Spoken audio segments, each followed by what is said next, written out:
అల్లూరు జిల్లా పాడేరు ఏజెన్సీలో చలి గిరిపుత్రులను వణికిస్తోంది. పొగమంచు దట్టంగా రాకపోకలకు తీవ్ర అంతరాయం ఏర్పడింది. ఫ్లడ్ లైట్ల వెలుగులోనే వాహనాలు నడుస్తున్నాయి. మరింత సమాచారం మా ప్రతినిధి శివ అందిస్తారు.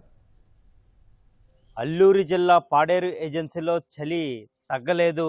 ఈరోజు పొగమంచు దట్టంగా వ్యాపించి 20 అడుగుల దూరం వరకు కూడా రహదారి కనిపించక వాహనదారులు ఇక్కట్లు పడుతున్నారు. శీతలం చాలా ఎక్కువగా ఉంటుంది.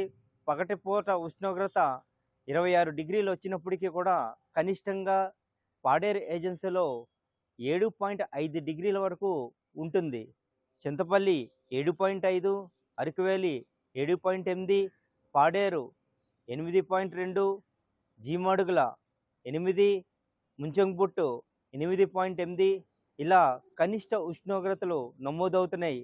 ఏ సెంటర్లో చూసుకున్నట్లయితే చలిమంటలు వేసుకుంటున్నారు. ఉదయం వేళలో బయటికి వెళ్ళాలంటే వాహనదారులు చాలా ఇక్కట్లు పడుతున్నారు. మన జనసంచారం కూడా రాకపోకలు జనసంచారం చాలా తక్కువగా ఉంది. చలి చాలా ఈ యొక్క సంవత్సరంలో చాలా ఎక్కువగా ఉందని తెలుస్తుంది. అల్లూరు సీతారామరాజు జిల్లా పాడేరు నుంచి శివ, ఈటీవీ న్యూస్.